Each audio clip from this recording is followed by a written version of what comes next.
What if everything draining you could be cut off today and you could finally breathe again? What if your mind is the most powerful kingdom and you've been giving away the throne?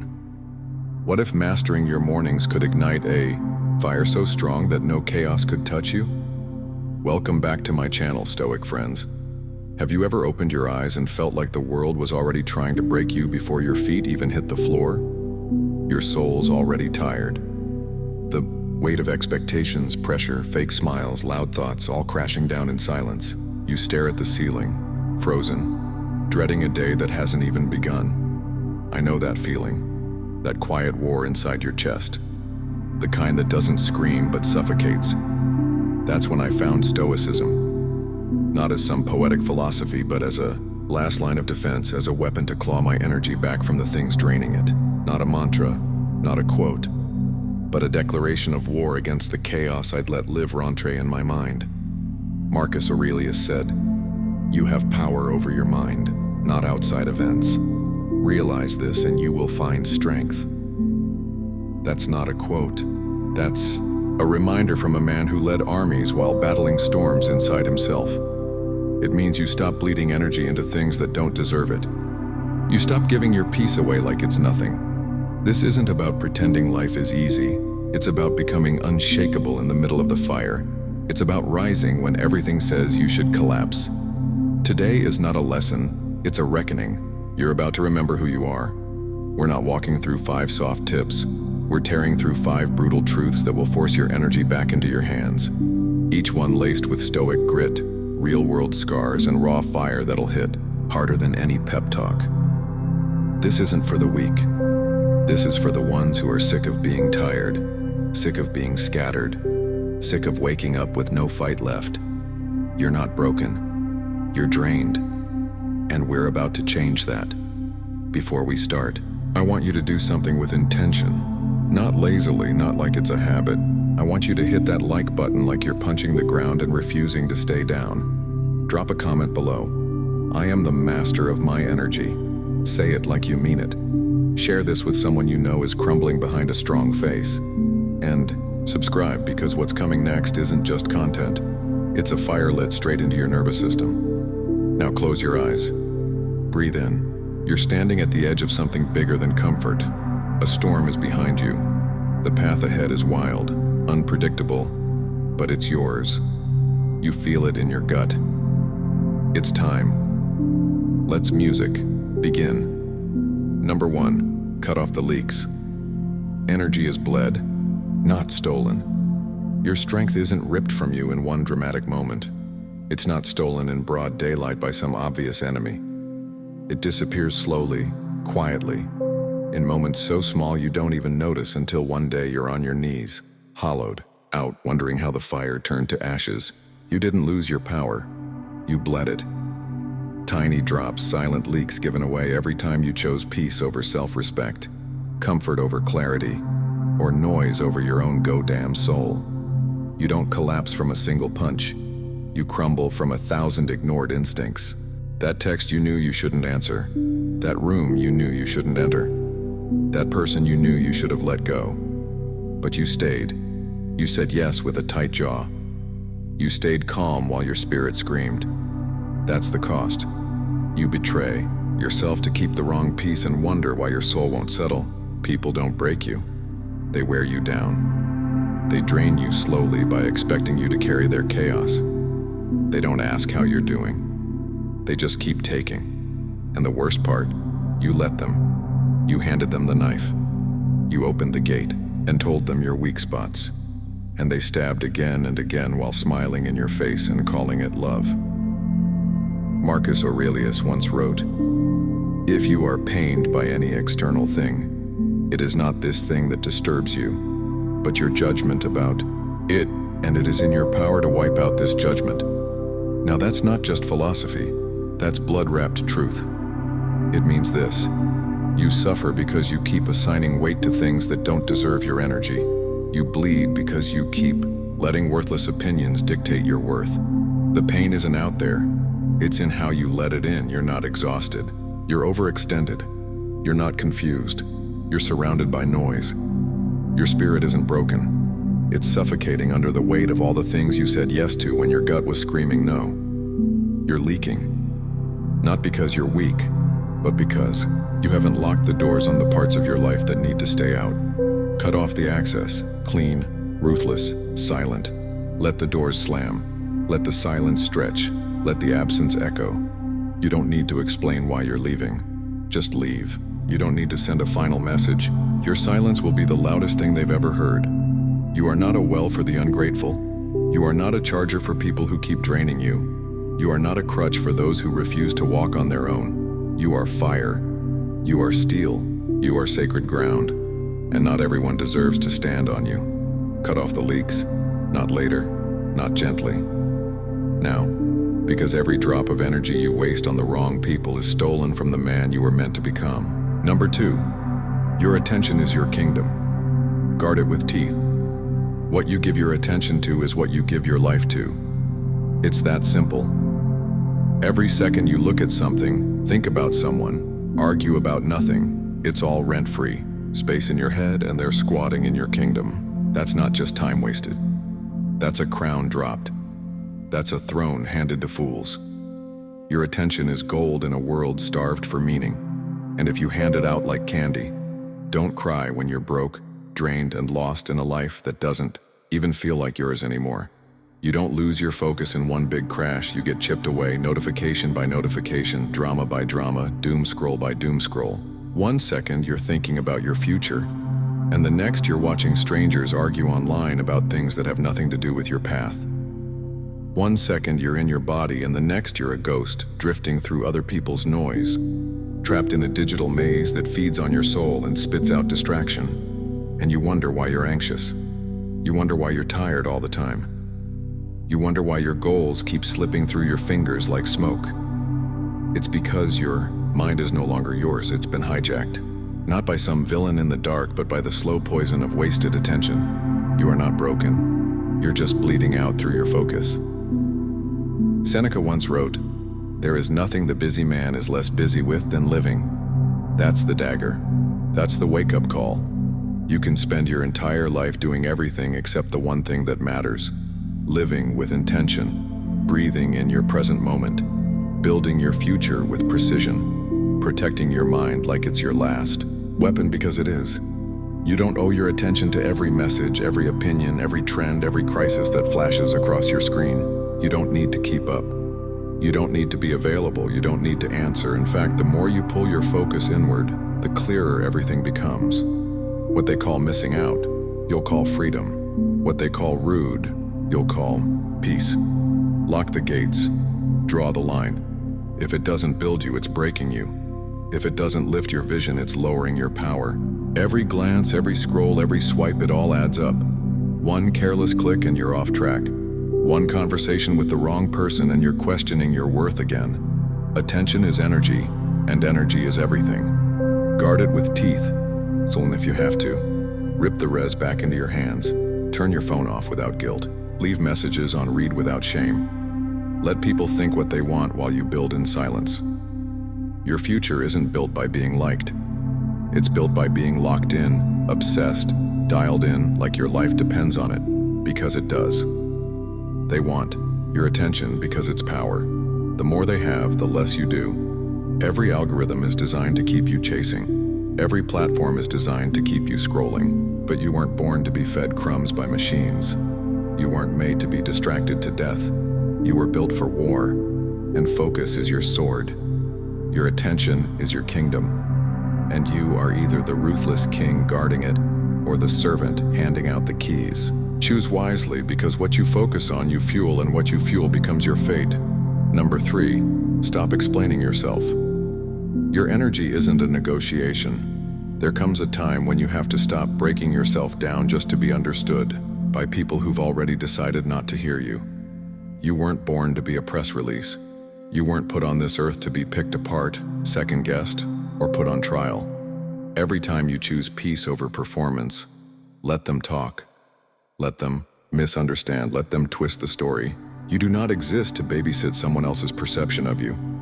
Every time you explain yourself to people who don't respect you, you leak. Your power seeps out between every word you say. trying to justify why you pulled back, why you left the room, why you didn't reply, why your spirit didn't match their dysfunction. You are not rude, you're not cold, you're not arrogant, you're clear. And clarity scares those who depend on confusion to keep control. You don't owe an explanation for the way you protect your soul. You don't have to hand over your reasons like receipts every time you set a boundary. If your silence bothers them, it's because it echoes louder than any excuse ever could. People who respect themselves don't chase validation. They don't beg to be understood. They move with or without applause, and they let the results speak. Epictetus said it with brutal simplicity.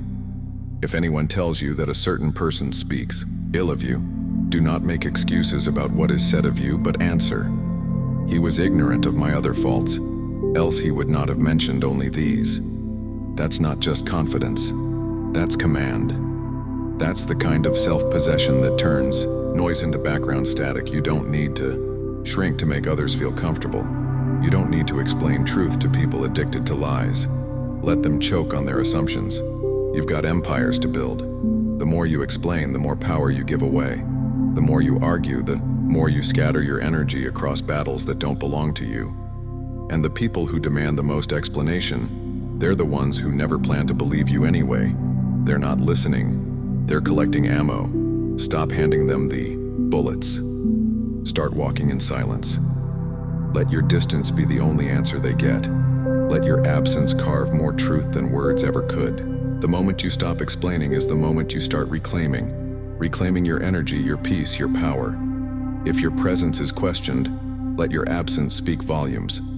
If your boundaries are challenged, enforce them without blinking. No apologies, no justification, just action. You are not a debate. You are not an option. You are not a customer service rep for your own spirit. You are not here to break yourself down into bite-sized pieces for people who refuse to digest the full truth of who you are. Let them chew on the silence.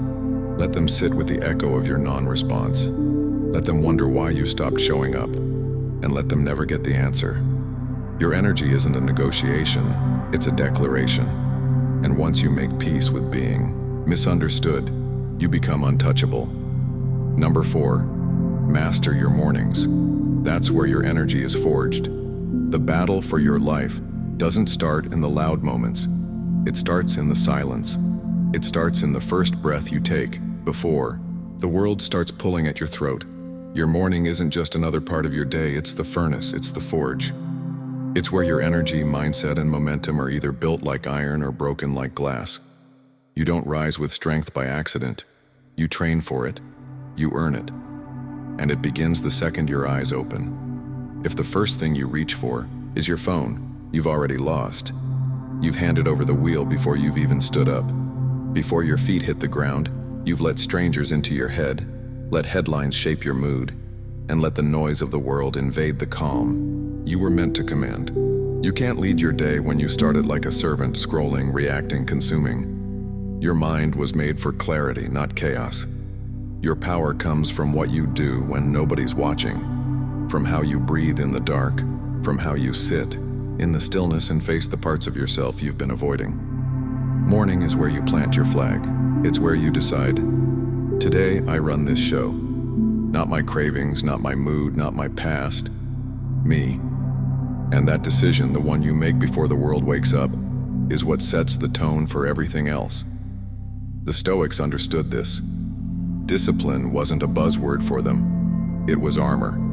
It was sacred. Marcus Aurelius would rise and remind himself, when you arise in the morning, think of what a privilege it is to be alive, to think, to enjoy, to love. Not out of sweetness, but strategy. Because the man who commands his mornings builds his own weather. Storms don't shake him. People don't rattle him. He's been up before the noise, sharpening his edge in silence. If you wake up late, skip your rituals, rush into the world like you're always behind. Then don't be surprised when life keeps chewing you up and spitting you out. You're not grounded, you're scattered. And scattered men don't lead. They chase, they react, they collapse. You want clarity? Earn it. Sit in the quiet, meditate, write, sweat, reflect, move with intent. This isn't a motivational trend. It's a survival tactic in a world built to distract and dismantle you. Your morning is sacred ground. It's the one time of day when the world hasn't infected you yet. Guard it like a wolf guards its den. Carve out space. Build your mind before they try to break it. Move your body before the weight of the day presses on it. Breathe deep before the chaos begins. That's not a luxury. That's a requirement. If you plan to lead your life with fire, you don't master your mornings because it's cute or trendy. You master them because they sharpen your will, quiet your demons, and light a fire that no one can put out. You don't need a 5-hour routine. You need a non-negotiable start, something you own, something that builds your spine before the world tries to bend it. So, wake up early. Wake up hungry. Wake up like a man who knows he has work to do, not just outside, but inside. Because if you don't command your mornings, the world will. And the world doesn't care about your peace. It wants your attention, your focus, your soul.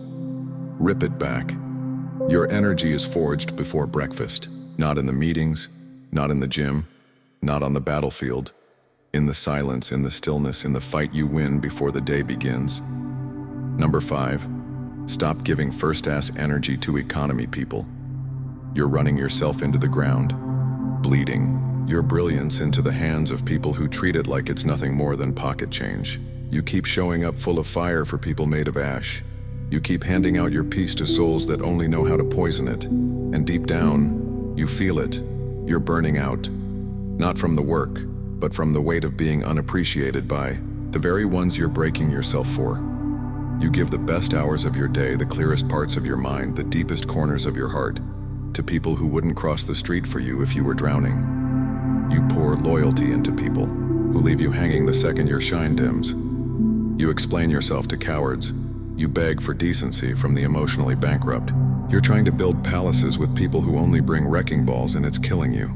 Stop. Your soul wasn't built for discounts. Your time isn't up for grabs. Your energy isn't some vending machine that hands out warmth to anyone who presses a button. Epictetus said, "If you want to improve, be content to be thought foolish and stupid." You know what that means? Let them misunderstand you. Let them think you're cold. Let them choke on your silence. Because protecting your energy will always offend those who were feeding off it. You keep trying to save the ungrateful, but you're not their savior. You're their supply. You're their emotional crutch, their emergency hotline, their punching bag wrapped in politeness. And every time you say yes to them, you're saying no to your own peace. Every time you bite your tongue, hold back, give more. They grow stronger off your weakness. You're not helping. You're enabling your own destruction. It's time to burn the bridge. Not for revenge, but for rebirth. You walk away with no words, no explanation, no dramatic exit. Just cold silence and a locked door. Because when someone drains you over and over again, they don't deserve closure. They deserve distance, and the kind that echoes. You weren't built to water dead plants. You weren't born to be milked dry by takers who mask their selfishness with need. Start pouring into people who pour back. Start protecting your energy like your life depends on it. Because it does. The wrong people won't just waste your time. They'll warp your self-worth, sabotage your focus, and leave your spirit bleeding, out in places where no one notices. So take a hard look at who you're feeding, who's eating at your table, who you answer texts from at 2 a.m., who you rearrange your peace for. Ask yourself this: would they bleed for you like you've bled for them? Or would they step over your body without flinching? Your energy is holy ground. Not everyone should have access. And the more you let the unworthy in, the more you teach them that your soul is cheap. So stop giving first-ass fire to people flying standby in your life. Let them miss the flight and never let them board again. If you take anything from this video, let it be this: your energy is your greatest weapon. It's the secret source to everything you want. Forget the endless clock watching. You don't need more time. You need more energy. Time will always slip away. Energy, though, that's something you control. And once you do, you own everything. But mastering it, that's not going to happen through some app, some productivity checklist, or a pile of books. It starts in the trenches. It starts with your choices. What you say yes to, what you say no to, and most importantly, what you let into your mind. It starts with cutting the noise, the distractions, the leeches, the people and habits that drain you dry. Say no more often. Say it to people who take more than they give. Say it to the habits that keep you stuck. Say it to anything that doesn't serve your higher self. And protect your peace like a lion protects its den. Because once it's gone, you'll feel the chaos creeping in.